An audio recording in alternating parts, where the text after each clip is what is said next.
Hello, everybody. Welcome to this Saturday with the teachings from Mifi Maximilian, again with wonderful teachings about how to demystify Buddhist rituals.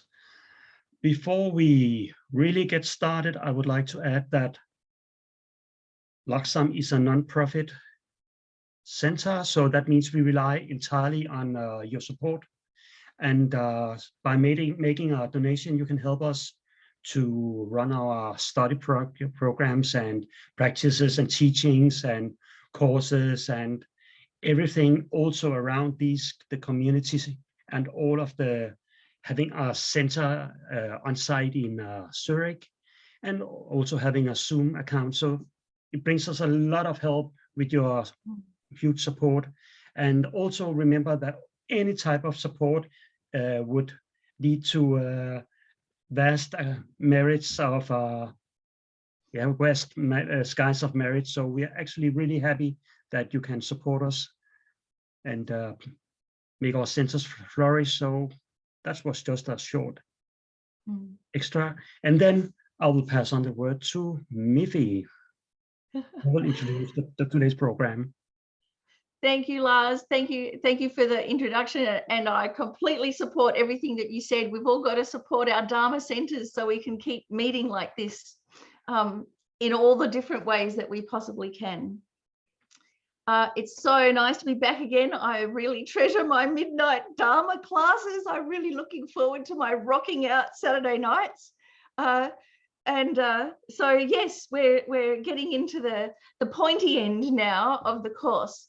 So what we're going to be looking at today is Sangha Etiquette, for want of a better word, how to fulfill our commitment for our refuge commitment by respecting the Sangha, all the different kind of types of Sangha, and what to do if things go wrong or if you get uncomfortable or bemused about things.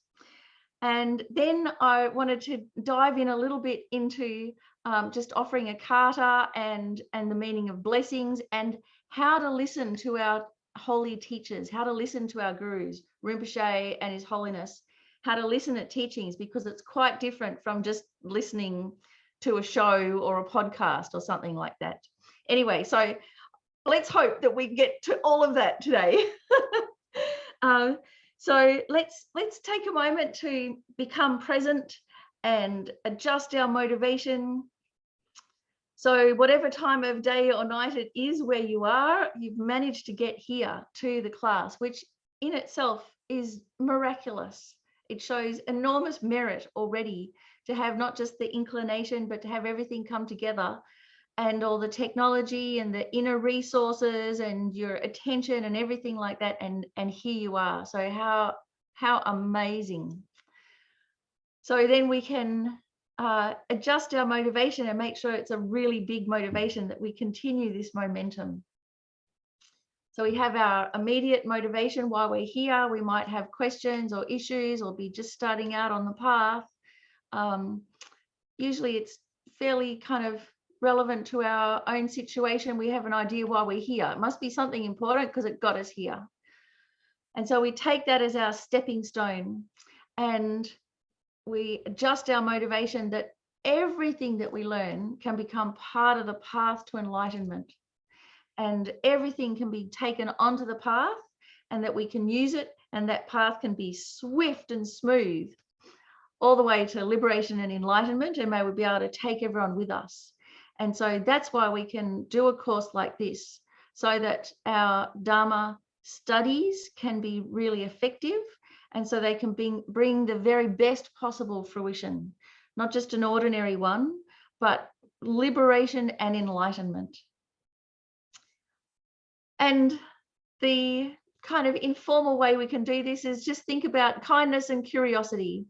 So with a mind of curiosity to develop our nascent wisdom, and a mind of kindness to encourage ourselves as beginners, and then to be able to in turn encourage others.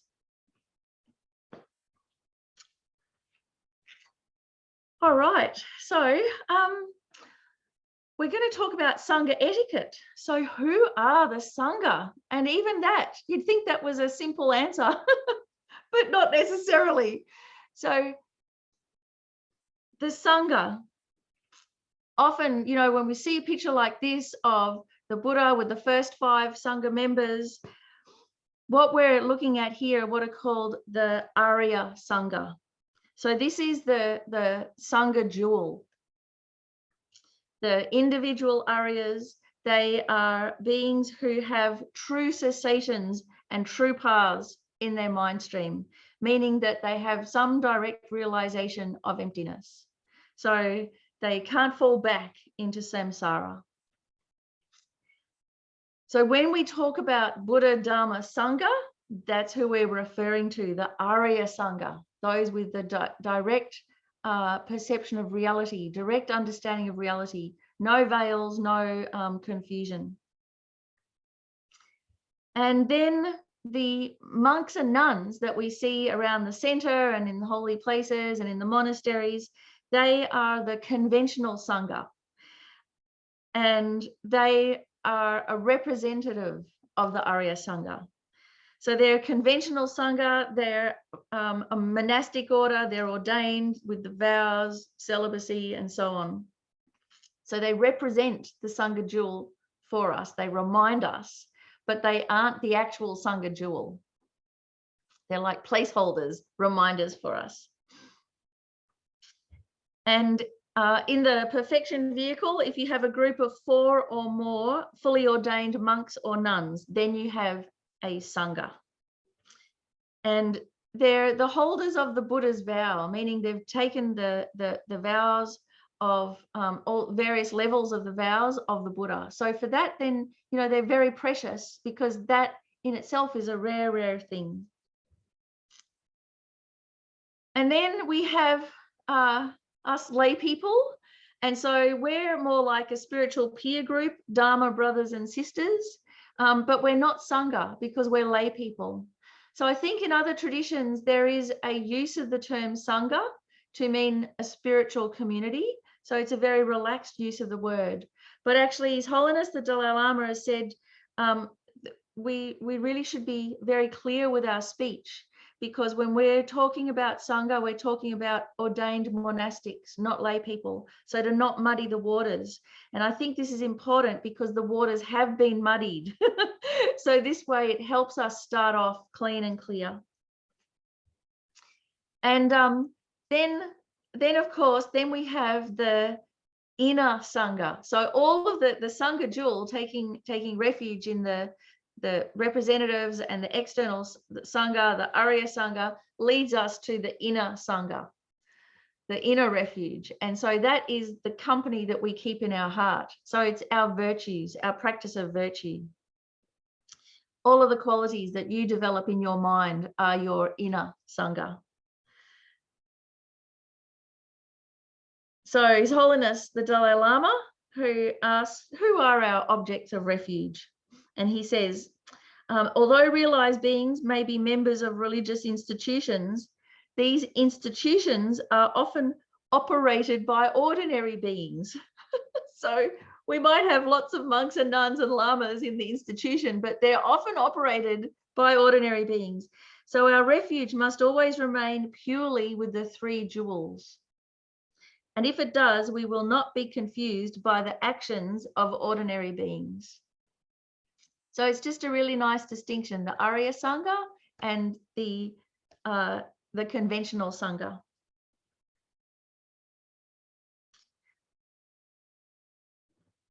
So 2,500 years ago, roughly, the Buddha formed the Sangha community of monks and nuns. And, you know, throughout time, they've relied on the support of the community from the lay community, householders, and have studied together and meditated together and formed a religious community together in order to teach the Dharma and to keep the Buddha's teachings alive. So incredibly necessary. And that we have Sangha in the West is just so important and so rare because it's difficult. It's not an ordinary thing. It's not something that we're all used to. you really stand out. And there's not that much support for Sangha in the West. So if we do have Sangha around, then it's a really special thing. So to continue on, I thought we could make a little distinguishing between monastics and laypersons. So if we start over on the right-hand side here of this picture with His Holiness the Dalai Lama and Venerable Thupten Chodron, and this is at the launch of the beginning of this incredible series of books. So this one, Following in the Buddha's Footsteps. I think the other one, the red with the reddish cover, Samsara and Nirvana. So there's a whole series of these books now, all with really beautiful covers like this. And this series of books, if you want to have, what do I take to a desert island? It's this series of books. They are just amazing. So put together jointly with His Holiness the Dalai Lama and Venerable Thupten Chodron. So you can see, of course, so she is a nun. His Holiness the Dalai Lama is a monk. They have slightly different colored robes in that His Holiness has a bit of yellow on the undershirt there of his robes. So that shows having a Geshe degree. So it's kind of the uniform there. Whereas the monks and nuns without a Geshe degree have all maroon. On the other side here, you have His Holiness Sakya Trizin with the white skirt and His Holiness the Dalai Lama. So, you know, when you first come to Buddhism, you might think, oh, everybody's wearing robes. They must all be monks and nuns. To our eyes, this can be quite confusing, but actually His Holiness Sakya Trizin is not a monk. He's of a householder lineage. And so that's why he's wearing a white skirt, to kind of indicate that, to help us understand that, that he is a householder and not celibate or monastic in that way. Of course, holding vows, but just not the monk's vows as such. And I remember a while ago, actually ages ago now, when Chimi Rinpoche came to Brisbane. So, you know, someone who's a teacher, I was interested in him because he was David Bowie's guru. So I'm like, whoa, wow, okay. And so he told David Bowie, no, don't become a monk. You keep on reaching people with your music, because that way, you know, you get to more people. So Chimi Rinpoche came, and so I was expecting a monk. And he was this amazing looking Lama wearing a turquoise silk brocade gown, floor length, right down to his ankles. So he was also in the householder tradition. So not all of the Buddhist traditions are monastics, and we've got to kind of make sure that we get that clear in our mind. Also, of course, His Holiness Sakya Trizin has long hair, whereas monastics don't have hair. They shave their hair as renunciates. I remember Lama Zopa Rinpoche saying it's a little confusing if Western monks and nuns, if they don't wear their robes, like if they wear jeans and a t-shirt to do the gardening or to go down to the shop, because then it really confuses lay people. Are they monks or nuns, or are they lay people? And in the monasteries, the monks and nuns, they all wear their robes, but they just kind of put them on in a workday way. So they don't wear all the flowing robes. They kind of tie them up and wind them around so that it's all compact and nothing gets caught in the machinery or anything like that. But they wear their robes. The other thing that can be a little confusing is when you first come to a Dharma center, you might see some Westerners appropriating the Tibetan dress and wearing Tibetan clothes or wearing maroon, and you think, oh, maybe they're some form of monk or nun too. So actually it's kind of good for lay people to just look like lay people.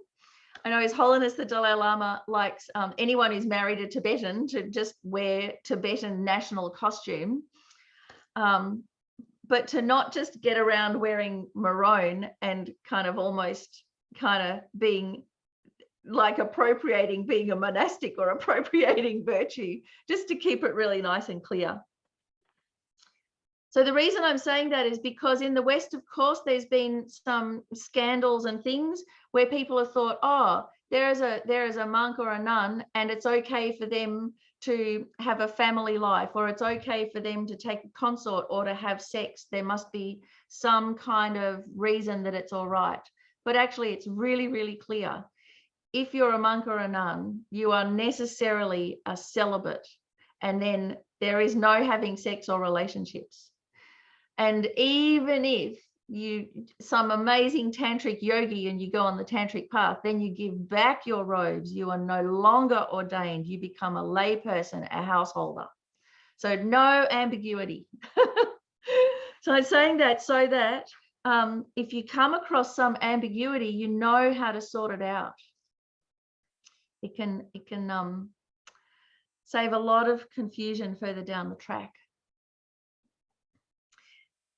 So with that in mind, then I also wanted to show you a quote from Lama Zopa Rinpoche about the Sangha, because they are charged with holding and preserving and passing on the Buddha's teachings.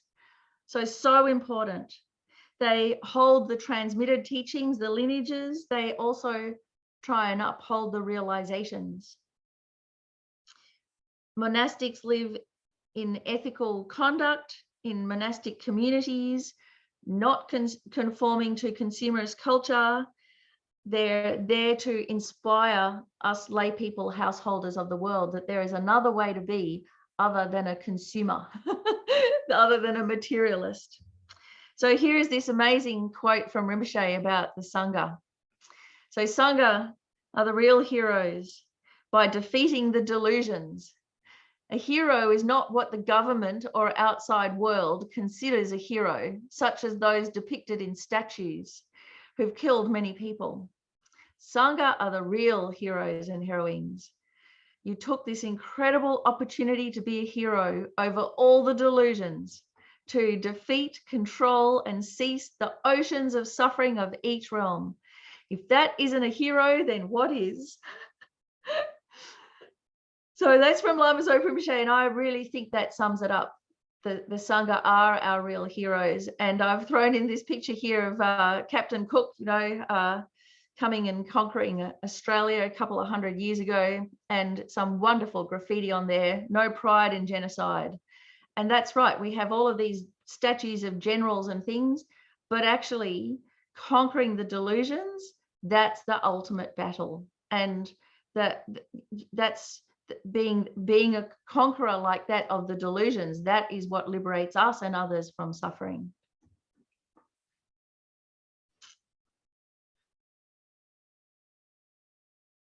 So how do we respect the Sangha, the holder of the Buddha's vow? They've sacrificed their life for us. And so when you become Sangha in the West, I'm not sure about your various countries, but in Australia, for women, it's quite a step up because you become quite free. You're no longer a sexual object. You're not sexually objectified. You're kind of free of all of that to just go about your business.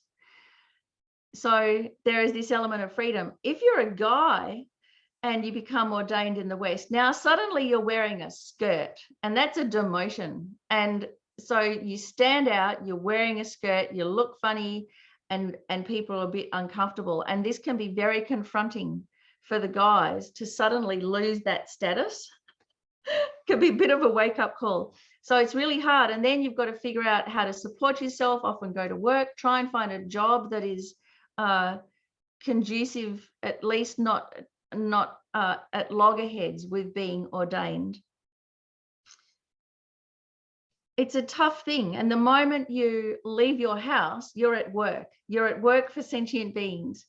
So many of the nuns that I know, if I've ever gone shopping with them to get groceries, how many times they get stopped in the supermarket, people asking, oh, how's the Dalai Lama? Or my cat's dying, what do I do? Or, yeah, what about rebirth anyway? And they just want to talk about that while they're just trying to get their beans and soy milk and whatever. And you can never be impatient. You're always at work for sentient beings. The moment you step out of your house. So in our mind, we might think, oh, becoming ordained is some nice, quiet, contemplative life. Let me tell you, the moment you're ordained, your life is not yours anymore and never will be until all sentient beings are liberated from samsara.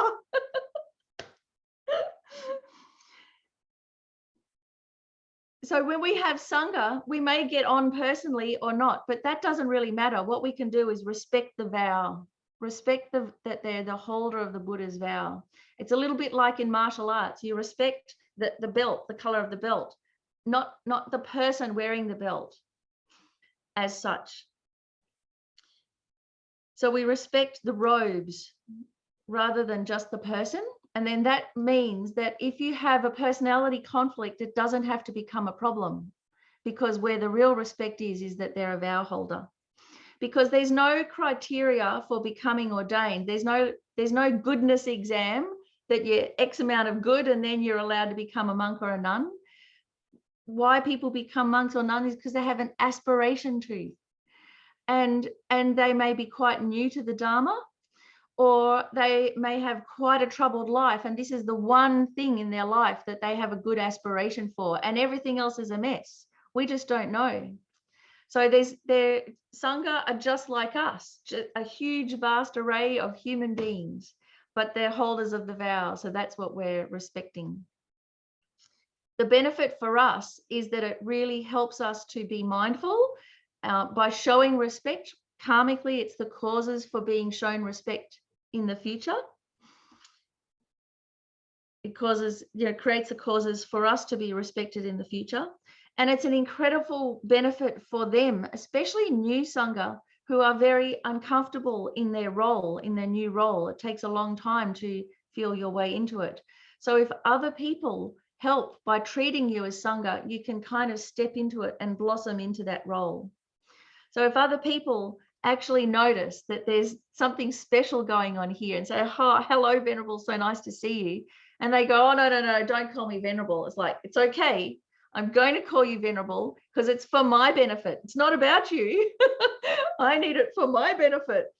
And so they've got to get used to the fact that people aren't just respecting them. It's not about them and their ego. They're respecting the robes. So we can help them as well by supporting them and helping them get through that. It helps them, especially the new Sangha, to feel get used to their new role, their new state of being. It helps them to keep their vows, to put their best self forward. So there's a few rules of thumb for this, of how to respect the Sangha. So really nice things to do. Remember, they're holders of the Buddha's vow, number one. That is amazing. So let them go first through doors, into houses, into the Gompa.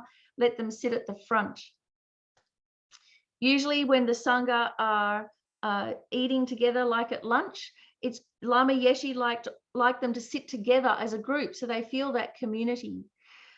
As lay people, we might think, oh, that's a bit cliquey. Oh, maybe they're snobbing us. But no, it's actually because they very rarely get to sit amongst each other and feel the community. A lot of them are quite isolated out, one or two at a center here or there, or going to work or whatever. It's a really big deal to be able to sit and have a meal together. So if we can help them do that, it's fantastic. On holy days, offering money in the little red envelopes, it can just be $1 or $2. That's okay. But for us, it's a way of making enormous merit, and it's a nice gesture. And you put it in the envelope, so it's not nude money, it's not naked money, but it's in an envelope. No one can see how much it is, and you just put it on the desk there. What else we can do is always call them Venerable. So Venerable Trinley, or Venerable Larsam, or Venerable Roger. It's not Hey Roger, but it's Venerable Roger, or Venerable Gyatso. So in Bendigo, Venerable Gyatso, who wrote The Perfect Mirror, Adrian Feldman is his English name, he hates being called Venerable. So we had this real teasing kind of thing where I go, well, sorry, Venerable, but I'm going to call you Venerable. He's going, la, la, la, don't call me Venerable. So it's not you, it's the robes. I'm calling the robes Venerable. So he had to suck it up in the end. But it's important for us so that we can distinguish. This is not an ordinary situation. This is a special situation. It's also handy that if you can't remember what their Tibetan name is, Hey Venerable is a good catch-all, and then you get your tongue around what the actual Tibetan is later on down the track. Offer them appropriate consumables, things like fruit, good quality food, teas, tea bags, good soaps, not smelly ones, but good quality soaps, all these things that cost money and are consumable, good socks that are brown or maroon, petrol vouchers, electricity vouchers, internet vouchers, things like that to help ease the day-to-day grind. And if they need a massage or some physiotherapy or something, don't you give them the massage or the physiotherapy. Book them a health appointment. Make an appointment for them with a professional, a stranger, whose job solely is to do those things, so that we don't muddy the waters between disciple and health professional, as it makes it very, very difficult. So they're all the things to do. The things not to do, and you might be scandalized by these, but I've seen all of them happen. So that's why I put them on the list. So don't invite them to watch movies about sex and violence, which is a whole lot of movies, a whole lot of cop shows, and just about everything on the planet has sex and violence in it. So try not to. Good movies are things like the kids' movies, like the one about Happy Feet, the penguin, or Babe, about the talking animals. They really love them. Don't invite them to nightclubs or casinos where there's a whole lot of just attachment going on. And if you've newly been married or got a new girlfriend or boyfriend, don't kiss and cuddle in front of them. I've seen at some meditation courses, because people spend time together, they eventually start making eyes at each other. A couple of people hook up in a meditation course. They think it's all really nice. Or, have a Dharma relationship. We're both on the same page, and then they get all lovey-dovey and they're standing together in the gompa, holding hands or cuddling while the teacher's there. It's so rude.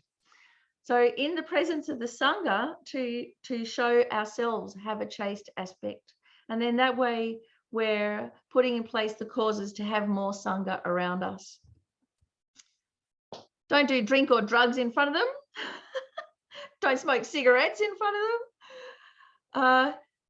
Don't just race up and give them a hug or a kiss or a cuddle, because actually the Sangha have taken vows of a physical distance.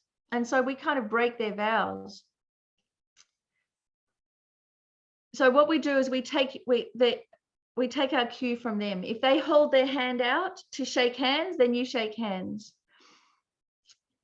Since COVID's happened, this one's been really easy. Everybody's done social distancing. It's much, much, much more straightforward. If you do offer goods, then don't offer luxury items, really ostentatious things. Try and offer really plain, good quality things. And lastly, try not to contradict them in public. So even if, for instance, a Sangha member is giving a teaching or leading a meditation and they say something that you think might be a mistake, then don't contradict them in public, even if it is a mistake, because what it does is then it lessens the respect of anybody else that's around, especially if they're newcomers.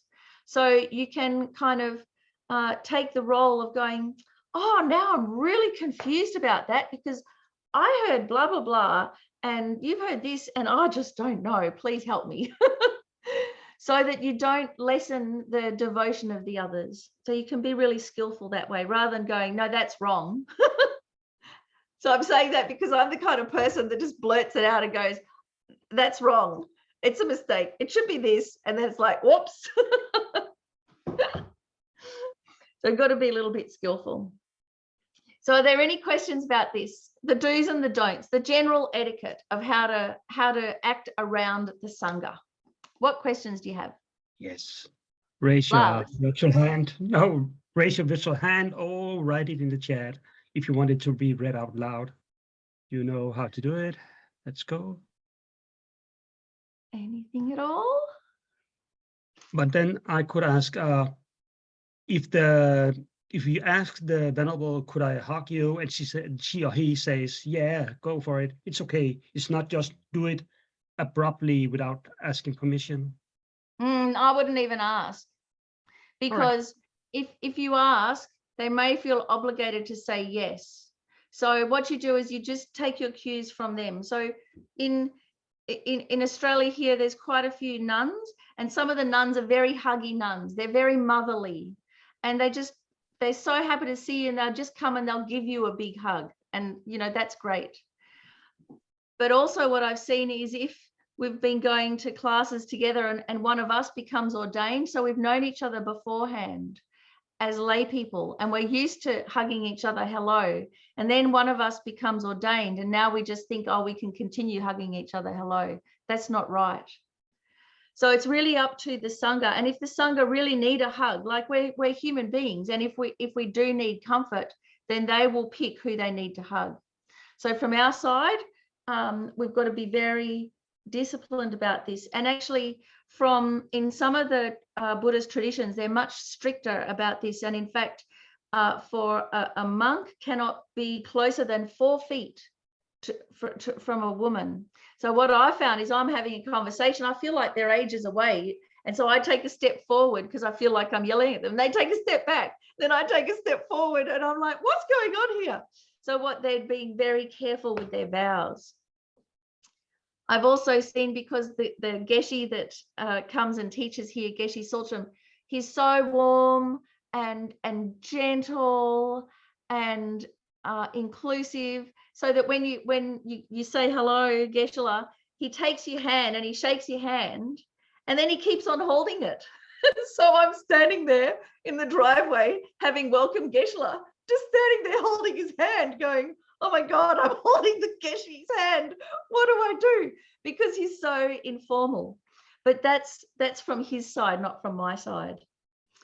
What I have seen then with newcomers that don't necessarily know about Sangha etiquette, that they see Geshe-la and they go, oh, Geshe-la, and they come up and they give him a big hug, which is totally scandalous.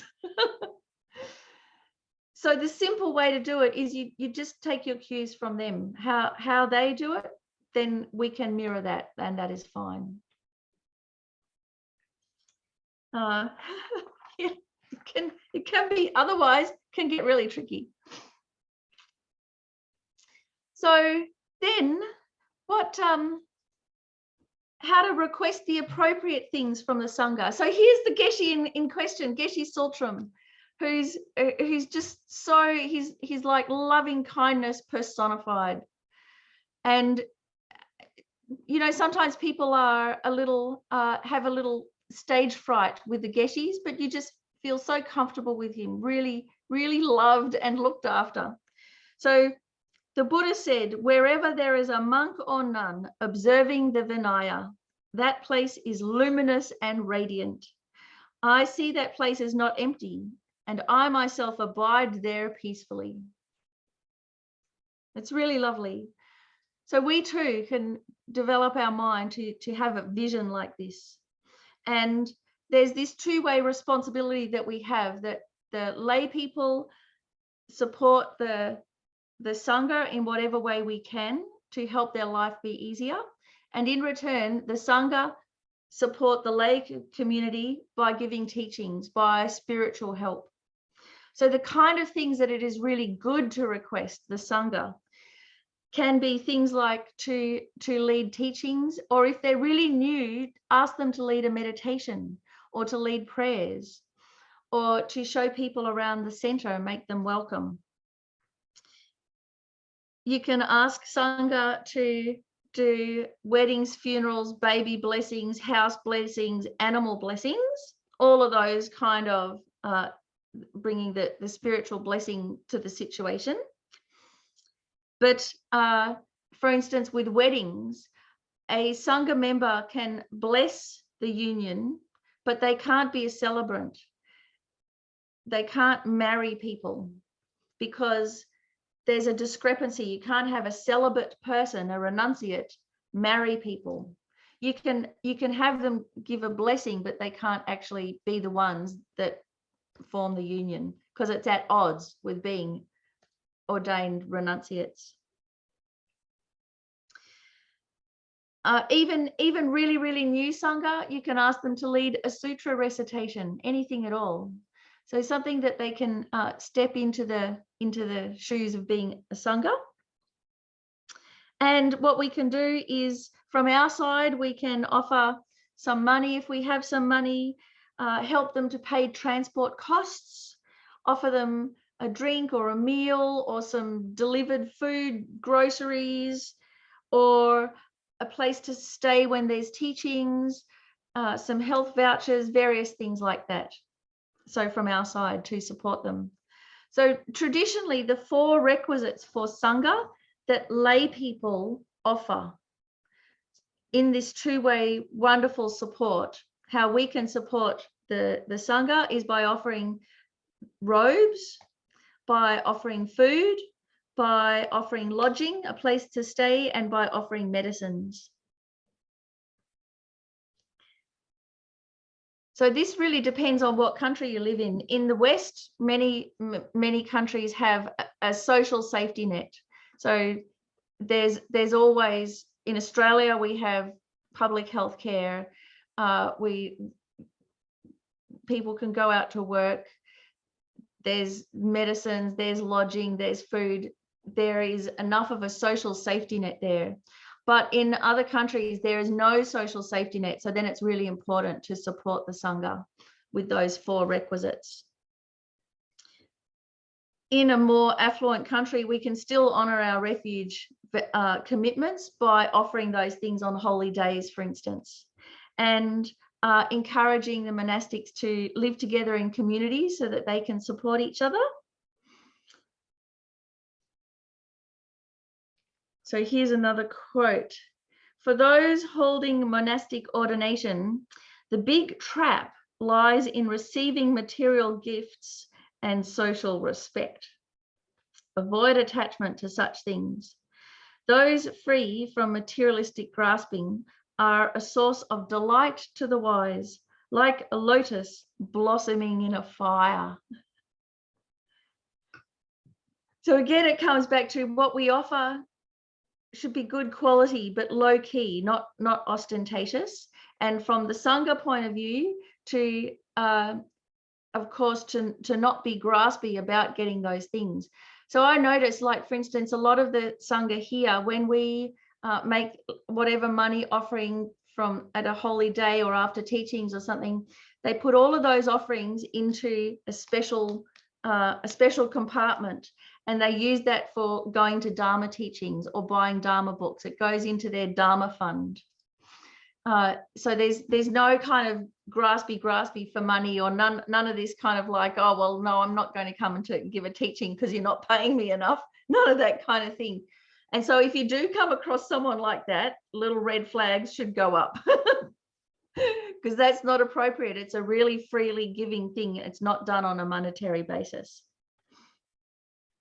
So how the balance can be negotiated is that many times the money can go to the monastery for the gompa, the holy objects, to get a fantastic library, to really be able to reflect the beauty of the Buddha's teachings, and then also to feed the monastics, like a canteen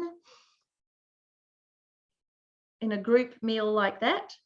And then the individuals who embody the teachings being content with a simple life and turning their backs on things that cause grasping.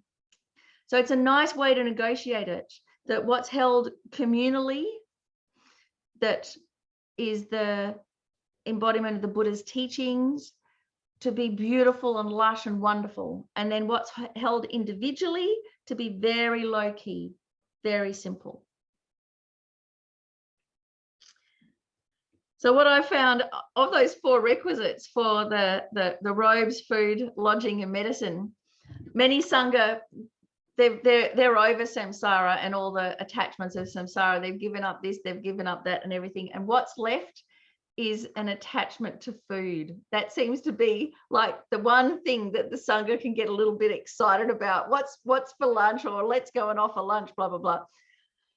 So I have a real resentment about talking about food, about cooking. Like we don't even have a stove. We got rid of our stove. We just get food delivered. That's it. if it takes more than 2.5 minutes to heat up, I'm not interested. So if we ever have Sangha to lunch, then I have a couple of personal rules. And one is you're not allowed to talk about the weather, and the other is you're not allowed to talk about food. Because if you think about it, any dinner party, what does everybody just rabbit on about? Food, this, food, that, blah, blah, blah. And then next thing, you know, someone's dead, and then you never got to have a good conversation with them. So a while ago, Khandrila Rinpoche came to Australia, and we had a chance to offer a Sangha lunch with the nuns and invite Khandrila Rinpoche to lunch, which is so exciting. But I knew what was going to happen. They were going to sit there and they were going to talk about the food. So I said, I'm going to invite all the nuns to lunch, but there's one rule: you're not allowed to talk about the food. And they're like, oh no, because they got all excited about what they were going to cook for Khandrila and all this kind of thing. Anyway, Khandrila came, the nuns came, they'd start to talk about, and then they go, oh, that's right, not allowed to talk about the food. Anyway, so they started talking about other things. And Khandrila told us these amazing stories, and there was much laughter. And she at one time, to a translator, she's saying, like, what's wrong with these nuns? They're all laughing. And it was like one of the only Dharma centers that she'd ever been to where the Sangha were just genuinely full of joy and talking. And it's because we actually got to talk about something really lovely at the dinner table instead of just being mired in the small talk. Anyway, it's just an aside, that one. How we can help the Sangha. So me, as the SPC, the Spiritual Program Coordinator, I thought it is a bit out there to have a rule for the Sangha, but as the Spiritual Program Coordinator of the center, I can have that rule. That's okay. So I got away with it. with the utmost respect. So then let's go on to respect. When things go wrong, because things inevitably go wrong, we're in samsara. There's always something wrong with samsara. So to not be upset when things go wrong, but to know how to negotiate our way around. So the FPMT recently developed some really amazing training, and there was something about protecting from abuse, and something that came from this that I thought summed it up perfectly. Abuse happens when the teacher prioritizes their own needs over those of the student. It is so amazing. That sentence, that sums up everything, why things go wrong. And so let me tell you a little bit about this, that what can happen and why things go wrong is that we can have great respect for the robes, and if the Sangha step out of line, or if they're rude, or if they bully someone for whatever reason, or they're unskillful, because they're Sangha, we have brain freeze and we just go into denial and can't see it. And we somehow think, oh, it must be different. It must be okay. And this is a great disservice to us, but also to the Sangha. So we have this cognitive dissonance. We have respect for the Sangha on one hand, and then they're acting appallingly badly on the other hand, and the two do not compute. And so what happens? We pretend it's not happening. We justify it, oh, it's not that bad. We think, oh, it just must be me. We feel we're all conflicted. And so the situation continues, whitewashed over, and it can become quite destructive. And I've thought a lot about this because we've had ups and downs in Australia with various Sangha members. And one of the things that happens is that if you are a monk or a nun and you're just around one or two other Sangha members, you're not living in a monastery, your abbot, the person who ordained you, may not even be there. They may be in another city or another temple. So you're very much on your own, and everybody's showing you respect and being very, very good around you. So you'll tend to believe your own press. You'll tend to take it personally and think you're great and naturally patient and naturally kind and naturally wise because everyone's always saying yes. And because in the West, we are not used to being our own witness. We're not used to reflection of going, how am I going here? How's my behavior? We're used to everyone bouncing back off us, acknowledging us, or saying yes or saying no. And suddenly when you're a Sangha member, that all stops. No one says, that's a bit rude, pull your head in. They just go, so sorry, Venerable. And you go, oh, yeah. So this terrible thing can happen, and it can get out of hand, that you end up having the worst behaved people in the room are the Sangha. How does it get to this? But it has got to that. In many situations, I've seen it. And it's because right at the beginning, us lay people don't know how to really show respect and call out this double standard.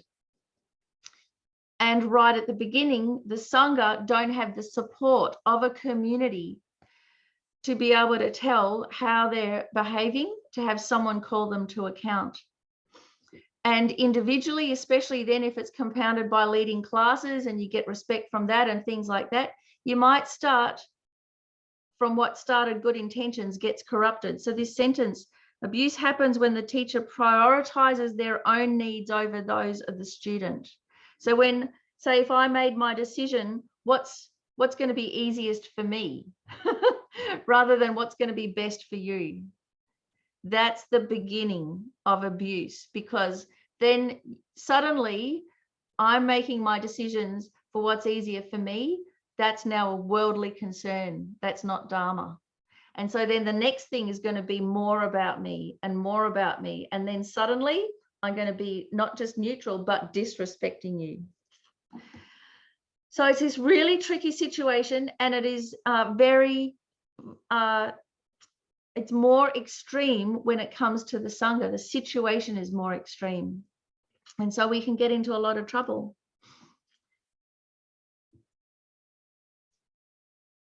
So I really despair when this happens, because we haven't figured out as a society how to come back from that and how to really support the Sangha as lay people. So here is something from His Holiness the Dalai Lama and Thupten Chodron, one of those books in the footsteps of the Buddha, about this very topic. Without disrespecting the person, we think that the robes are the robes of the fully awakened Buddha, who is free from all pollutants and has complete ethical conduct, concentration, wisdom, and liberation. As such, we have respect for Aryas and great compassion for the monastic. Without whitewashing the situation, we recognize this person's conduct is not appropriate, although he wears the Buddha's robes. But since the Buddha advised us not to despise the unlearned, we recall that it is the person's afflictions that have committed the offense. How wonderful is that? It's not them, it's the person's afflictions that have committed the offense. And since this person has access to the Buddha's teachings, if he studies and practices them in the future, he will come to know, confess, and rectify his lapses. And in this case, he'll still be able to become an Arya and a Buddha one day. So that's the big picture. That's how we can negotiate our way through it without whitewashing it. And then for us, what we've got to do is guard against our own double standards and become incorruptible. So how do we as lay people become incorruptible and make sure? So I think about this as a class leader. I think, oh gosh, I don't want to be corrupted, get big in the head. And so Geshe Langri Tangpa, who our centre's the namesake of, said, I will always put myself the lowest of all and hold others dear and supreme. So if you do that, if you always think everybody else is better than me, there is something that they're better at than me, there is something that they are far more precious and important than me, and you put yourself lower, you can never be corrupted. It's just the most amazing safety net ever. You'll never be able to be bribed. You'll never degenerate. You won't be able to be corrupted. No one will be able to pull things over your eyes. You won't, like, none of that stuff will even have a look in. If you have this attitude, just put yourself below others and everything is sweet. So that's the correlation. That's the really nice thing, that on one hand, don't put yourself first and the student second. Don't just do what's easier for me, but you know what's best for everybody. And then on the other hand, put yourself lowest of all. And that way you cannot get into trouble. So if we do that, then we get to deal with our own business very effectively before anything even goes wrong. So guard against your own double standards and become incorruptible. That's the first things to do if there's any sign of trouble or miscommunication or something difficult happening with the Sangha. And that way we set the standard, because if the Sangha cannot set the standard for whatever reason, then we have to do it. We've got to do it first. Okay, so before I go on to the response matrix, what questions or comments do you have? Have I just demoralized you and made you think, oh no, what's wrong with the Sangha? I really hope I haven't done that. But I hope that if anything does go wrong, you won't be destroyed by it, you know, so you've got some way to negotiate your way through. But tell me, what questions, comments do you have?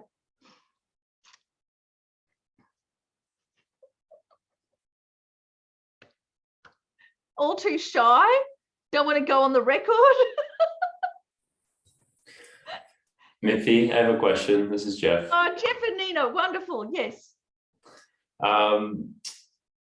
About the offerings, and you said nothing very luxurious or grandiose and things like this, but you know, we hear many stories of people making offerings, you know, towards the end of their life that could be very, very valuable. And you know, they're really legitimately trying to create good merit for them, and they believe in the Dharma. The Dharma has been very helpful for them over their lives, and it happens. So how do we reconcile a bit of being grandiose, luxurious, and offering something that might be extremely expensive? I think if you make offerings, try and make offerings to the organization, to the monastery, rather than to the individual. That's the best, because even, you know, like I've left stuff in my will for Lama Zopa Rinpoche, but it's not for Lama Zopa Rinpoche, it's for FPMT. And that way, then there's no problem. And then also it won't put the individual in an awkward situation either. So then, as best and as luxurious and fantastic as you possibly can, leave, you know, money to libraries, to create an endowments, all of those things where it goes to the community rather than the individual. Yeah. Thank you. Great. Good. Thank you. That's an excellent question.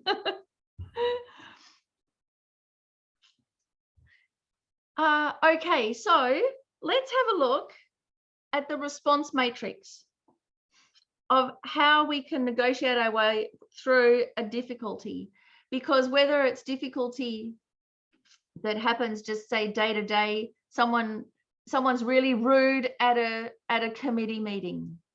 Say Sangha member's really rude at a committee meeting, or maybe it's something worse, that a Sangha member is accused of inappropriate behavior.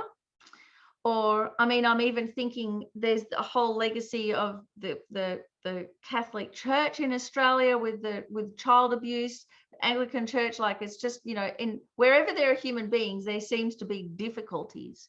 So how do we negotiate our way through these things? And we've had so much distress and trauma come from these types of situations. Even just having a Sangha member be accidentally rude, it has such a huge effect on the layperson. So I remember, for instance, one lady, she'd been a nun for about 3 or 4 years, and her father died, and she was really upset about this. And it was a couple of days after that her father had died, she came to teachings here at Langri Tampa Centre. The teachings were, you know, being given regularly. So she came in and sat down to have tea and things before the teaching. And a new person came up to her and said, "Oh, Venerable, so great to see you. I wanted to ask you blah, blah, blah, something or other about the Dharma." So overjoyed to see a Sangha member. And she just said, "I just cannot talk to you right now," and stood up and walked off. So what do you do? I mean, it's a terrible situation. On the one hand, her father's just died. On the other hand, that person never came back to the center. Their abiding experience, not just of that one nun, but of all of Buddhism, was that slap in the face and being abandoned. So of course there's a karmic reason for that, but that's a heavy thing to do and to not even be aware of it. So me as the SPC, I saw the whole thing happen, but I couldn't figure out what to do. It took me off guard. And I talked to that Venerable about it, to the nun. She said, "Well, my father just died and I couldn't handle it." And so we started to develop a code of conduct for the Sangha, because we don't have any residential Sangha here. So we developed this code of conduct that if you come into the center, then expect to be, you represent. You're at work for sentient beings. And if your father's just died and you cannot talk to anybody this moment, then you stay in your car until you're ready, because the moment you're in public, you're at work for sentient beings, whether you're ready or not. So there's got to be something. And how come there isn't some support like that for the Sangha, that they know that beforehand? Because then when she realized what she did, she was devastated, as well as grieving for her dead father. So, I mean, the whole situation was just awful. And me too, I've done things where I've been inadvertently really rude to people, and I rue the day. These things I regret, and I make prayers that these people that I've inadvertently hurt or offended, that they're in my first circle of disciples, that the strength of our connection through that hurt can mean I can draw them to enlightenment, because that's the only way to really salvage the situation. But we have to be aware that we have this effect on others, and the Sangha too have an effect, much more so than others. So here's the response matrix, and in the notes, Lars, there's the simple one, but there's also a really complex one that Eddie put together, where you can have a response matrix that goes through all the levels of the Lam Rim. So it'll make more sense once we go through this one. So the first response that we have to any difficulty should be the very basic one, our worldly response. Professionalism. When we're protecting others from abuse, when we have a position of responsibility in a Dharma center, we must be professional. Just like we expect doctors and teachers and kindergarten teachers and everyone to treat everyone with equanimity and with equal care, whether we like them or not. We don't expect our doctors to yell at us and storm out of the room in a fit of pique. We expect our teachers to keep teaching us even if we're too slow, all of those things. So professionalism.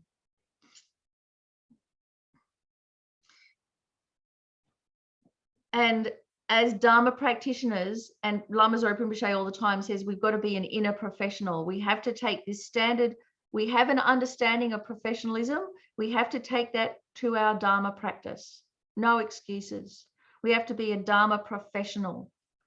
We can do it because we do it in our professional life.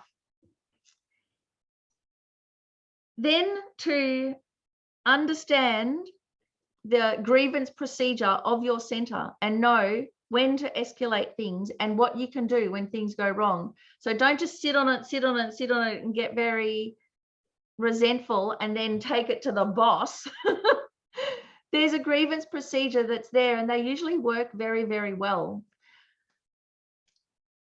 To be aware of what the center policies and procedures are. And many of our FPMT centers were started by hippies, and they've got no idea what a policy or procedure is. Thankfully, nowadays, a whole lot of people do know, and this keeps us safe to actually know what the process is that we go through. and to abide by the laws of the land. So what would be counted as workplace bullying in a workplace is exactly the same as workplace bullying in a Dharma center. No two ways about it. So this is very straightforward and very simple, and we can tell whether we've fulfilled these or not. Then the next level is the sutra, the level. But what we've got to be careful of is that we don't dump the worldly one and go, well, that doesn't matter anymore. I'm going to look at it from a Buddhist point of view. No. We have to keep the worldly one and then we add on the Buddhist point of view. So we're not throwing out the worldly point of view and go, oh, that doesn't matter anymore. It doesn't count. That's like a double standard. So the sutra point of view is on top of being a professional, on top of not losing our cool, is to recalibrate our refuge. So remember, particularly, say with Sangha members, that they are a representative of the Arya Sangha. They're not my refuge, so I don't have to freak out. They are representing my refuge. So I can relax my mind and actually take refuge in the Arya Sangha. Then we can remember karma and think, well, okay, I've just been yelled at by a nun. I've paid a karmic debt. The root cause of this wasn't them, it was me. And not only that, now that karma is finished. Yay! So there's no need to be upset. We can make sure that we continue to keep our vows and keep our professionalism, even if the other people don't. Even if the Sangha doesn't mean that we retaliate. It's not tit for tat. We still keep our vows. So in fact, we show even more respect and be respectful, even if they are not respectful. And this takes a little bit of practice. So for instance, when we're doing that, when we're showing respect, even if they're not respectful, might be things like saying, Venerable, I'm so dismayed to hear you speak like this. I mean, the whole room will shut up if you say something like that. Or something like, please, Venerable, as a nun, can you repeat that again for me? Or can you put that in another way? Please, Venerable, as a nun. So I really like to have a few little scripts ready for a situation, because every 2 or 3 years there is a situation. There's a FPMT meeting, or there's a COVID, emergency or something, and people lose it. People lose the plot, and then I don't want to have to lose the plot too. So then I go, aha, I've got my script from 2.5 years ago. I can say that sentence finally. Woohoo! It's been there waiting the whole time. So there's different examples that you can use for that to show even more respect. And if you show even more respect, then they have a chance to recalibrate themselves. And I've seen Lama Zopa Rinpoche do this when people have been really rude or really inappropriate. And Rinpoche has just shown so much respect, so much care, so much concern, given so much praise, that the person's actually dropped all of that and actually gone, oh yeah, actually I am a good, decent human being. And they're able to put all of that bad behavior aside. It's quite extraordinary. And then Lama Zopa Rinpoche has come down heavy. But on the heat of the moment, it's like, if someone is disrespecting us, we show more respect. We can't wait for them to do it first. We have to do it first. And of course, the last one of that on the sutra side of things is to not waste the problem. So we can employ all the thought transformation techniques. A problem like this, when someone is yelling at me or being rude to me, it shows me right where that I is, that self-cherishing is. It shows me the target. There it is. Aha, I gotcha. So that is great. That's really hard to get that up in meditation. But in an argument, when you're being disrespected, it's really easy. So that's great. it also shows us how much we crave the acknowledgement of others, that we judge our own sense of worth by if other people treat us well. And if other people treat us well, we think we're good. And if other people treat us badly, we start feeling badly. That's just being tossed amongst the winds, isn't it? So how we feel about ourselves should be by how we look at our amount of virtue or not. It's really simple. It's not whether anybody else notices it or whether anybody else respects us or not. So I found this really good. When people disrespect me, it's a good thing, because then I notice, how much do I rely on my self-esteem by being treated nicely?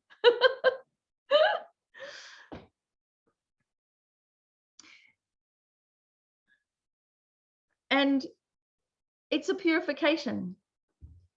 So we can replace the thought, this is a bad, horrible situation, to this is a good situation. It might be uncomfortable, but it can be so useful. And in the end, we can end up with very strong Sangha. So that's halfway there. We've got the worldly, we've got the Buddhist from a sutra point of view, but we can take it to a whole nother level. And Lama Zopa Rinpoche would take it to a whole nother level. And that's when we take it the Tantra perspective.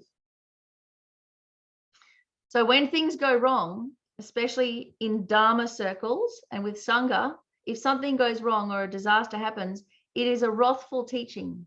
We are getting a teaching, and it's wrathful, meaning it's unpleasant. It's a wake-up call, and it is a teaching. And that's the strongest way that we learn, isn't it? It's through disaster and distress. It becomes absolutely unforgettable. We don't have to try and remember those lessons. They're just right there. And in a way, any disaster that comes our way, or things that go wrong, or people disrespecting us, it's the protectors, like Mahakala, the protectors reminding us that we've strayed off the Dharma path into a worldly path, that our own path has become corrupted. And we're being tapped on the shoulder. Hello. Just a reminder here.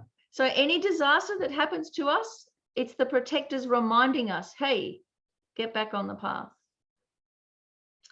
And it is our own negative karmic vision that makes it appear bad and that makes us suffer. It's not them and it's not the situation. It's our negative karmic vision, that karmic veil. And that karmic vision creates the suffering.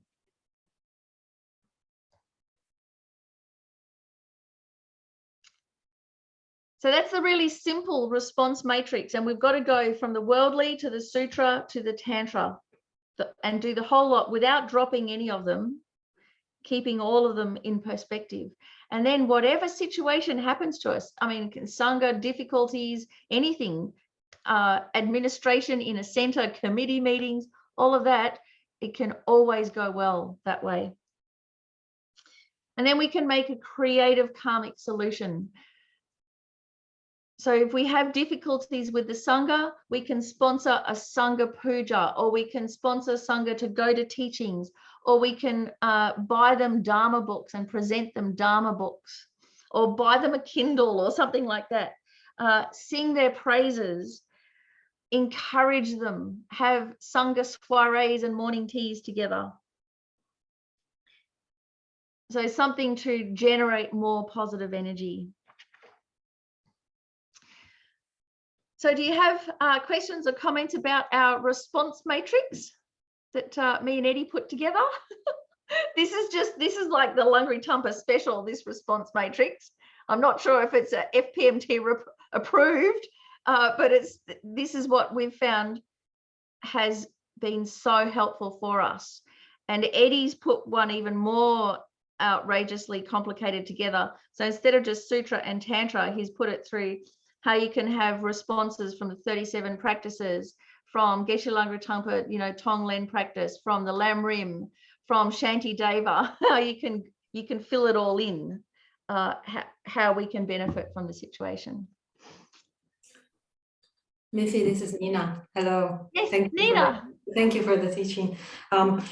I wanted to say, I do have a request, and I don't have a question per se. I just wanted to comment that I love the response matrix because I think in situations like that, it's very easy to drown in emotion and not know what to do. So it's really nice to have this kind of go-to thing where we know, oh, I saw something, let me take a look and see what fits, and how I can use it. Thank you very much. Very helpful and very nicely done. I love the little tantric icon too, I have to say. It's very cool. Yeah, I think I just typed in like Buddhist clip art or something and it came up. So yes. Pretty awesome. Yes, go ahead, sorry. No, Nina, please. I just wanted to say, request I would have is if you could give us a couple of your scripts. I would really appreciate it because I wasn't quick enough to write them down, and I really think that in difficult moments, it's really nice to have something like that in our minds, because I think those are the moments where it's easy to become unrespectful because we lose it basically, and then we don't know how to express ourselves in a respectful but yet how to say it, transparent or honest way, so to speak. So we end up kind of, maybe suppressing our feelings and try to, and then kick ourselves. Yes, so because these are really nice ways to be open but very respectful. We've got to suppress our urge to retaliate. Exactly. But we have to let our creativity be free, and that's quite a difficult thing to suppress the negativity, but not suppress everything, not just then pretend it didn't happen, which is kind of what Australians do. We kind of go, "Whoa, that didn't happen," la, la, la, not looking. I can tell but it did happen, and no one said anything about it. So Australians are not alone in that. Oh, okay. And I actually it was wonderful, venerable Australian Sapal, who we had a wonderful conversation with her, and she was saying she'd gone and given a teaching at some other group, not a Buddhist group, and what impressed her about them was that they called it out. Any bad behavior or someone with a double standard, they called it out. They didn't hide it or get embarrassed or pretend it wasn't there. And she really noticed that in the FPMT, we don't call it out. We don't call out bad behavior. And actually, on the short term, it just smooths out everything. But at long term, it's a very destructive kind of relationship that we then build up. So some of the things that we can say. So one is, I am dismayed to hear this. So that in a way, it's if we own it and we put ourselves lower and we say, I am venerable, I'm so dismayed to hear you speak like this. Or venerable, I'm so dismayed to hear this. Or please, venerable, help me to implement kind speech. That's a little bit more, whoa. Or please, venerable, as a monk, what would you think about this? Or please, venerable, as a monk, what would you say about this? So you bring it back into the situation, and try and show physical respect, and even play the dummy and I'm so confused now. Can you please, venerable, explain again slower? So instead of just saying nicer or kinder, can you explain it slower? Is another trick.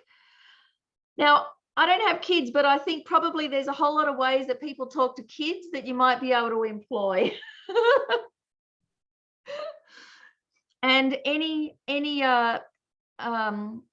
assertiveness training, I think we can tweak to be in a Dharma context and to bring that Dharma context, because that's what gets lost. We forget that we're Dharma practitioners, we're Dharma brothers and sisters, we're on the same path together. And if we've taken a tantric initiation together, we are brothers and sisters from now until enlightenment, and we have to support each other, because because we're family, whether we get on or not. So how do we support each other? We've got to bring the Dharma back into the conversation and use our words, bring the Dharma back in. So from a Dharma perspective, or please Venerable, as a monk or as a nun, or as this is in our committee, what are the 6 perfections can we use here? So bring the Dharma back in again.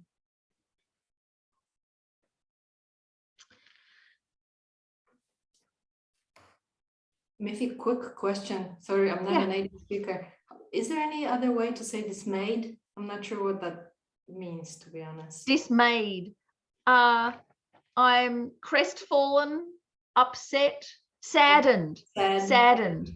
Okay, great. Thank you. Saddened, yeah. So there's, in the heat of the situation, unless you're very, very skilled, it's good to have a few of these things prepared. But then to change the whole environment, the karmic environment, we must support our Sangha. So here is up the top here, the logo of the IMI, the International Mahayana Institute that Lama Yeshe founded for the Western monks and nuns, because he saw that they're in a different position from the monasteries in Nepal and India. So when we think about what's a day in the life of a Western monk or nun, it's not quiet and it's not contemplative. It's often lots of family duties still. They still have to support themselves. There's no great big institution supporting them like the Catholic Church, you know, for thousands of years, lots of money behind or anything like that. It's pretty much, you can't even get ordained unless there is a way that you can support yourself. There's lots of visits to the sick, visits to people in hospitals, which is actually especially what Sangha should be doing, is attending to the sick and the dying for their spiritual needs. But that takes up a lot of time and a lot of emotional energy. And then there's various study commitments and work, leading meditations and all sorts of things. So there's a lot. So what we can do, we can make the money offering on holy days so that there is some nice resources for them. Langri Tamba Center has set up a Sangha fund safety net. So we don't support our Sangha financially. They have jobs and we don't have the resources for that. But we have a Sangha fund that people can donate to that is theirs, and they decide who gets the money and how they get the money and whatever they need it for. And it's so that they know there's something there for emergencies, where they need to have an operation or get new tires for the car or go to the Dalai Lama's teaching, something like that. If you can actually employ them as a paid employee at a Dharma center, that is great. And they actually get a wage, fantastic, rather than having to go out and work somewhere else. Always give honorariums for teachings, even if it's just a token amount, $5, $10, but the regular habit of making an offering, giving an honorarium, is a wonderful habit to make. Host Sangha lunches, so the Sangha can get together and have their own party, and then the lay people just hang out in the kitchen and let the Sangha have their space. We try and hold an annual puja on Wheel Turning Day, because that's the IMI International Sangha Day, and dedicate it for the Sangha. Make sure that your centre does the donations to the International Mahayana Institute. So each of the FPMT centres is supposed to donate every year, and only half the centres in the world make that donation. It's absolutely heartbreaking for whatever reason, whether there's not enough money or whatever, but only half do. So Langri Tamba Center has decided to make double the donation, so at least we can cover one other center that's not making their donation, because we need our Sangha. Educate all the newcomers about the importance of Sangha, and try and have a Sangha care representative on your committee or at your center that can be the intermediary between the lay people and the Sangha, because the Sangha can't overtly complain to the lay people if there is a problem. So they need someone that can be their advocate, that can advocate on their behalf and that understands. So often it's someone who's disrobed becomes a Sangha care representative, because they know both sides. another thing that we did for the Sangha was we got all of our lay students for a couple of weeks before wheel turning day to write all these cards of why the Western Sangha is so important. Dear Sangha member, blah, blah, blah, blah, blah. So everybody just wrote cards, how they feel when they see the Sangha. So we ended up with a whole stack of cards, and we made these goodie bags up for the different monks and nuns, and just put fruit and socks and things and all the cards in the bag. So they got all these cards for everyone saying, whoa, it's so great. Anyway, they were in tears of happiness. It was really nice.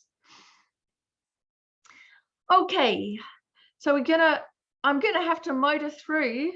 I still got another really big bit to talk to you about, but I think we've got time. Really quickly, when we're offering a kata, so when we meet the Geshis, when they come, when Lama Zopa Rinpoche comes, when our guest speaker, Sangha member comes, then it's really lovely to offer a kata. It's such a nice welcoming thing to do.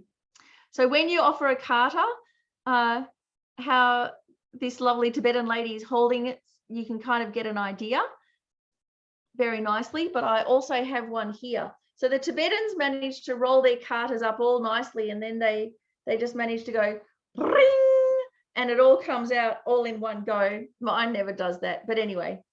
So the kata, long, usually white, and on it are woven in the 8 auspicious symbols. And when you hold the kata, you hold it with the opening towards the person you're offering to, the opening towards the guru. And so it's folded longwise. So it's quite long, and then you fold it in half lengthwise. And when you're holding it, you're thinking the closeness of the two edges is like the closeness of the guru-disciple relationship. And it's a dependent arising. And my mother used to say, it's also so that you're open-minded and the guru can put the blessing inside. So I'm not sure if that's true or not. Anyway, so when you're offering the kata, you really think you're offering it. Don't just think, oh, I'm offering it to collect blessings. Because I remember one lady who had a kata, and she'd go and she'd meet whatever lamas, and she'd offer the kata, and then the lama puts the kata around her head, and then she'd take it home and she said, oh, my kata has been blessed by His Holiness Sakya and His Holiness the Dalai Lama, and la la la. And then she came along and she welcomed another high lama. Here you are. And he just took the kata and put it on the pile and took it home. She's like, my kata. And then she went, not my kata. I've just been offering it. What was I thinking? It's so not quite a wrathful teaching, but a very good teaching, that one. So the offering the kata is a way of symbolizing pure mind and pure connection.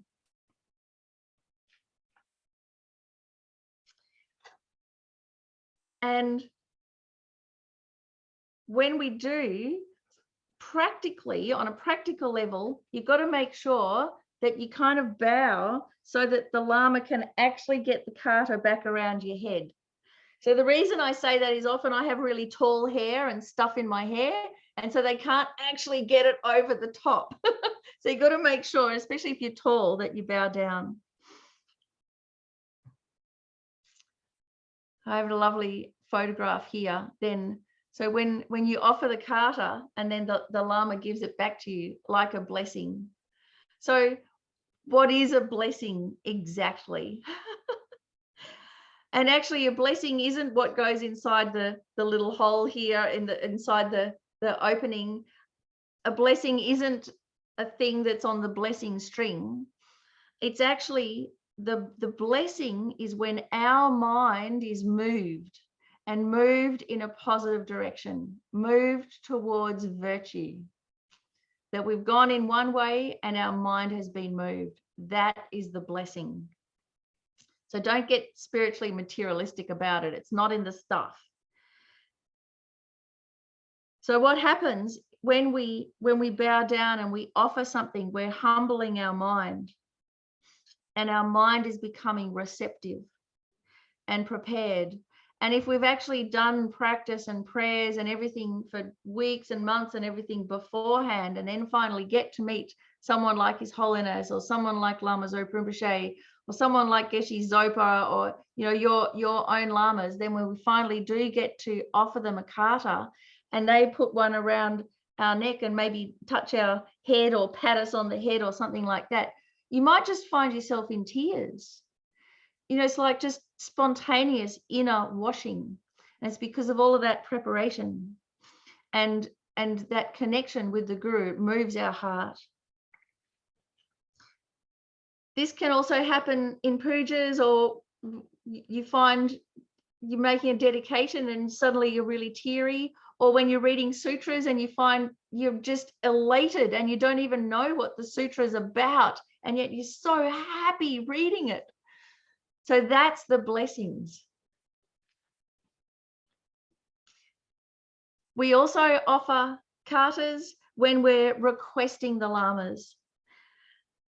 So I think this is at a long life puja maybe. And so when we request lamas either for ordination, or we request the lama to live long, or we request a refuge ceremony or a teaching or an initiation, then we always come with a kata and with some kind of offering. It's never empty-handed.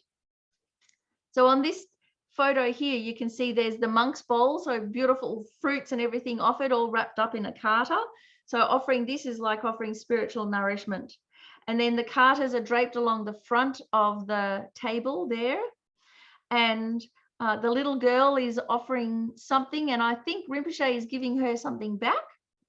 And all of the envelopes, the money envelopes, they're not offered into the hand, they're just put on the table. And that's kind of a nod of respect, that the monks and nuns aren't actually supposed to handle money, and they're not supposed to make money. And yet we need money to be able to function in the world and to give Dharma teachings. So you put it in an envelope and you just put on the table, not into their hands.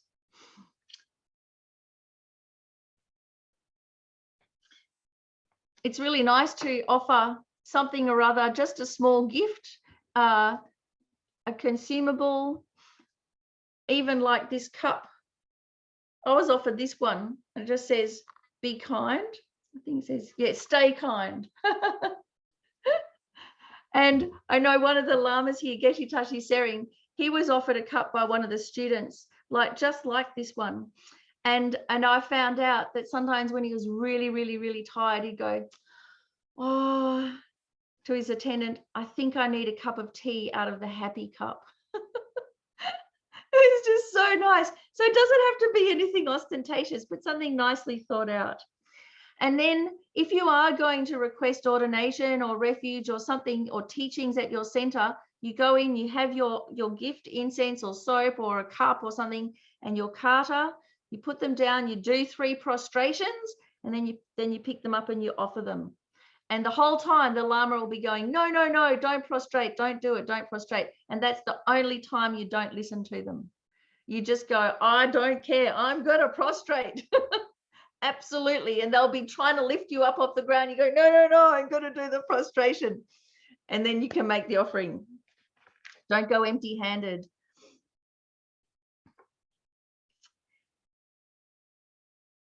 Okay, now the big one about how to listen to the teaching. So how do we listen to Rinpoche? How do we tune into the teachings? Because when you go to teachings, as you know, you've got to retune your mind to it. And I kind of feel like in the beginning, I'm just all over the show, like ice skating. My mind cannot, I'm hearing the words, but I don't know what they mean. And it takes me a moment to really focus and tune into it. And it's like tuning a radio, tuning your karmic brainwaves. How to calibrate the amount of effort and attention and the amount of relaxation and joy. And you have to have a balance, because if you get really uptight, I don't understand what they're saying, you can't hear it. And if you get too relaxed, you won't remember it. So in particular, listening to someone like Lama Zopa Rinpoche is quite different than listening to someone often like a Geshe. And many times people will go to Rinpoche's teachings expecting that they'll have a Geshe teaching. So listening to a Geshe is a lot like listening to Bach. You know, there's very obvious patterns. There's a lot of harmony. There's really beautiful repetition. Everything's in its right place. It's almost predictable. It's mathematical. It's very easy to understand. Ordered, beautiful, discernible patterns. There's a trajectory, beginning, middle, end. And that's how the Lam Rim's presented, and that's how we're used to studying. And then you go along to Lama Zopa Rinpoche's teachings, and that is like listening to Coltrane. That's just way out there on the stratosphere. And you only really get it if you know about music theory, if you know about Bach, and you know about all the structure and different types of harmony and different types of scales. And then when you listen to Coltrane, it's not just a mess, but you can discern a tune, and you can discern a pulse and a theme, and it's there and it's exquisite. But it's not immediately obvious, and you have to really relax your mind for it.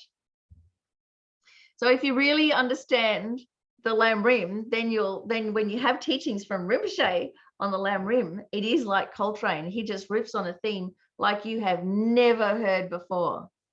It's just the most unique, immediate take on the Lam Rim that is perfectly calibrated for us right then. But at the same time, I've had people going, well, that's not in the contents. You know, where are we? What page are we on? It's like, forget about the page. We're not on any page. We're out there in the stratosphere. And I think then, say, someone like the wonderful Geshe Zopa, Geshe Tenzin Zopa, he's a little bit like Philip Glass. He's like, you can hear the Bach and the Mozart and all of that in there, but it's this really contemporary take, and it's quite poppy and it's quite funny, but in it is this incredible harmony, and all the goods are in there. They're all in there, but in this contemporary way. So once you kind of understand how to listen, then you'll be able to calibrate it. Not only that, but our teachers, you know, they teach with Vajra speech, like the Buddha. So it's actually not the words that they're saying, it's how we listen to it, whether we get the teaching or not. So just like the Buddha taught simultaneously in all languages without even saying a word, and I think the metaphor is like how you hang a gong from a tree, and just the wind blowing makes the gong sound. You don't even have to hit the gong. So it's just our attention makes the teachings happen. The guru teaches, and we hear, and we can hear completely different things from what other people hear. So I was at one teaching when Lama Zopa Rinpoche came to Australia, and we had to hire a hall. And on one side, I had one of our major benefactors of Langri Champasena, so supportive of Langri Champasena. And she's there writing her notes, and she's mumbling under her breath. And I go, what's she saying? And she's going, oh, this man is absolutely demented. There's no way he's got to be like have brain damage. There's no way he's written all of those books. This is just stupid and insane. And she got so cross that she stomped out. And she had all of Rinpoche's books, but she couldn't connect. She couldn't hear it. And on the other side of me, I had my really good Dharma friend, Dharma buddy, and she's also getting really, really restless. And I'm like listening to her, and she's going, oh my God, this is so amazing. I can't bear to sit still. I'm just going to explode. Miffy, I'm going to have to go and stand over there because it's just too much sitting next to you. Oh my God, it's amazing. And so she went and stood over on the other side of the hall. So I'm left there completely alone. Nobody's sitting anywhere near me. It's all the same teaching. It's Rinpoche, but he's teaching to everybody completely differently. So what I find that happens is that there's a parallel teaching. So there's the words that come, but there's also a parallel teaching that is happening in your mind. And that can come about that you might have really good ideas come up, or you might have this parallel conversation to the teaching. And that's the inner teaching. And that is the Lama teaching with his mental consciousness to you. So there's the verbal teaching, which people hear differently, believe it or not. And then there's the mental teaching. So listen to that. It's quite subtle, but it's unmistakable.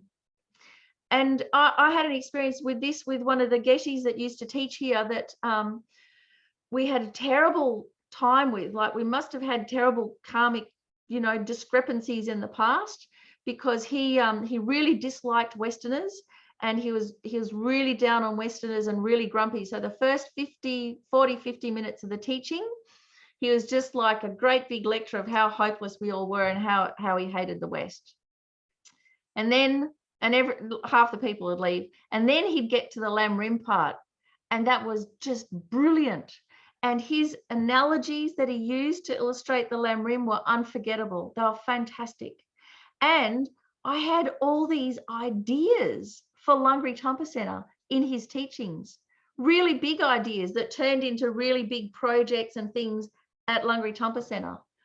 Ideas for a game, a Dharma game based on Monopoly, but called From Afflictions to Perfections, Buddhist card games, the art around the place, and it all came as this parallel teaching of ideas in his teachings. So there's a lot going on under the surface. So how to listen at teachings?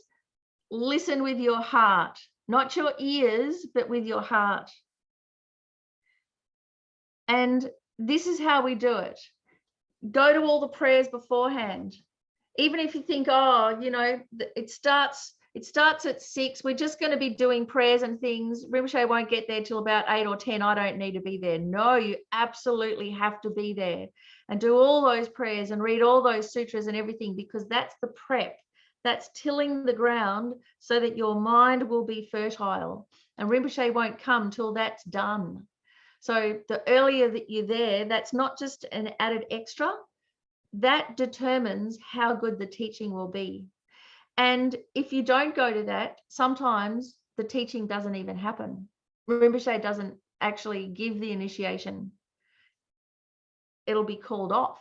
And that is shocking. Then people go, I want my money back. You promised me, blah, blah, blah. So absolutely do all the prayers. They're not optional extras. And then when you're there and you're recalibrating your refuge and you're adjusting your motivation to make it a bodhicitta one, then have those big questions in your mind. Ask the question in your mind. Even frame it. Lama Zopa Rinpoche, this is my question. Please answer my question. Say it with your mental consciousness. And as you're doing that preparation, let the big themes of your life come to the fore. And they will, as you're sitting there in the Gompa, the big issues of your life, the recurring themes, the purpose of your life, let that all come to the surface, the big picture, what matters most to you. So the teachings will help to put your own life into perspective, into a Dharma perspective. It'll all swim into focus that way.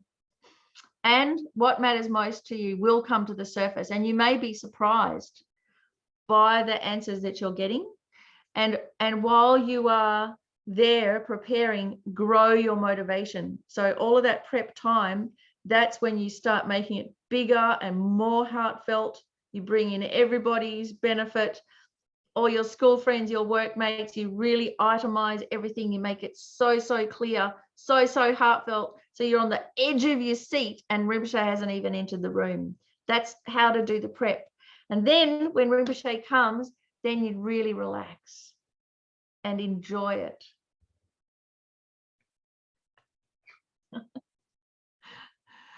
and you won't even suffer from sleepiness. You know, if you can listen like this with your heart, you'll just be there on the edge of your seat for the entirety of Rinpoche's teachings, and it'll just be like the biggest joy, the biggest treat and holiday. And you might think, oh, well, of course it is. But so many times on retreat, I've seen people just stressed out, worried and cranky and bickering amongst each other. And because they're sleep deprived and they have to do this and they have to do that, and they're not even enjoying it. And it's like the highlight of our life, and they're missing it.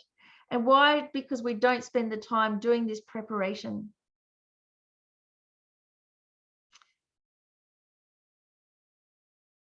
So just before I do the last slide and our dedication, comments or questions about this? Does it help? Yep, it's all okay. It's all good. Hopefully it'll help for when you have visitors.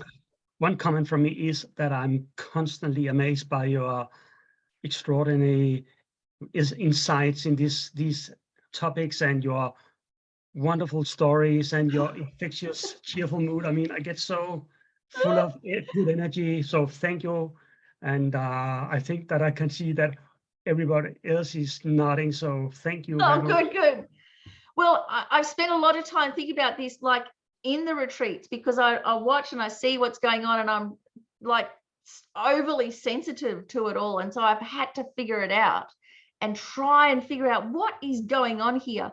And a lot of it is just like a cultural hiccup, you know, that I think we can bridge over. Jill, did you have a question? Just a quick one, as I have the attention span of a gnat. You said when there was a bit where you said requesting the lamas with a kata, an offering, and then you said something about prostrate and then make the offering.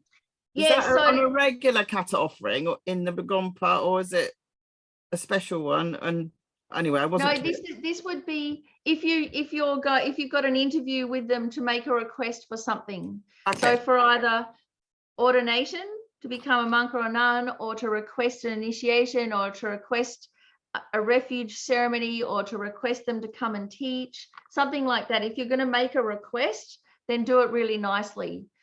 Prostrations, kata, offering, and some form of money. And then usually in the Gompa, say at the end of a teaching or the end of initiation, then we have a chance to line up and offer a kata. So again, then you have your kata in your hand, and you've got your money offering, and you've got your present. So then you put the money offering on the table, and then you'd hand the present, and then the attendant would take the present, and then you hand the kata, you dip your head, and they put the kata, and then you go, thank you. Oh, that's right, gift. And then try not to stand on the kata. If you're short and the kata is long, you're going to get all tripped up. So the other thing that my mother said was, hurry slowly. Less haste, more speed. Yes, that's right. Yeah, because when I saw Venerable Rabina the other week, and she then started undoing the kata completely. I got very confused at that point. Yeah, it doesn't matter what they do, that's okay. We just, from our side, we just do what we can. And sometimes they won't put it over your head. They'll just take it and put it aside. Other times they'll just touch it. Like His Holiness the Dalai Lama often just touches your kata. So, you know, what they do, but where they're ready with the offering. Thank you. And even if we don't get to offer it, we've offered it in our mind. So I just wanted to throw in this beautiful photograph of the Geshe Mars. So this is from 2016, and the first cohort of the Geshes, the female Geshes, reinstated again, the Geshe Mars, and they were all presented katas from His Holiness to them. And 3 of these Geshe Mars come from Kopan, our FPMT home monastery. So a Geshe La or a Geshe Ma it is an educational qualification that takes on average 20 years to accomplish. It's incredibly in depth. But also you are necessarily ordained as a monk or a nun. So you can't be a geshe without being a monk or a nun. But nevertheless, the geshe part of it is the educational qualification. It's an academic qualification. So you are qualified to lead these teachings. And you're a renunciate. Now, if you do this degree and you pass the exams and everything, but you're not a monk or a nun, what you are called then is an acharya. And sometimes you might see books are translated by acharya so-and-so, acharya this person or that person. So that means they've done this degree, but they're not ordained. They're not living in those vows of the Buddha's vows. They might have other vows, but they're a lay person.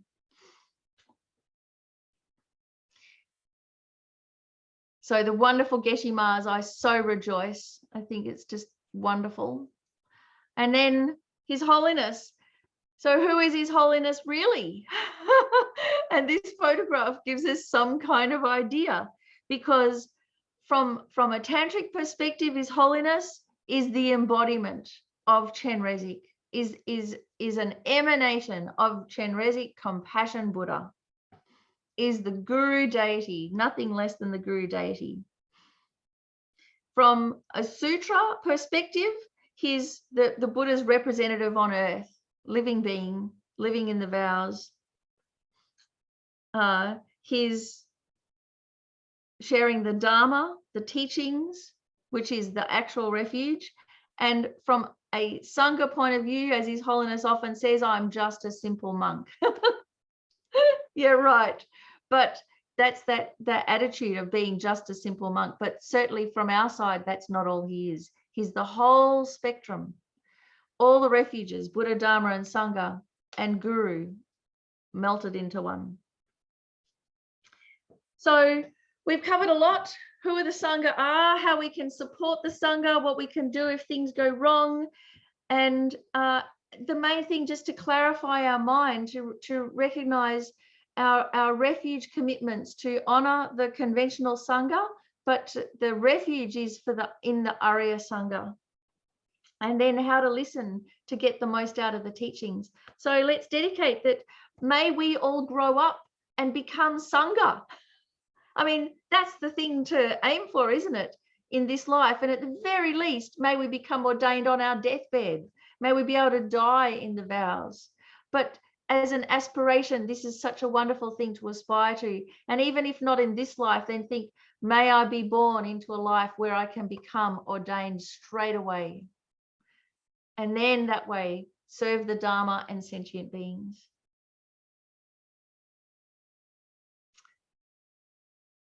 So thank you so much, everyone. I apologize for going over, but I knew this one would. So thank you for your time and your attention. I really appreciate it. Thank you again, Miffy. It was wonderful. Thank you and everybody for joining in on this Saturday, maybe even because it's a nice weather, at least in Denmark, and even then joining us. So looking forward to next Saturday, same time. Last same one. place. Putting it all together. How do we put it together in a daily practice? And speech blessing. Thank you very much. Thank you, Vicky. Vicky. Thank you.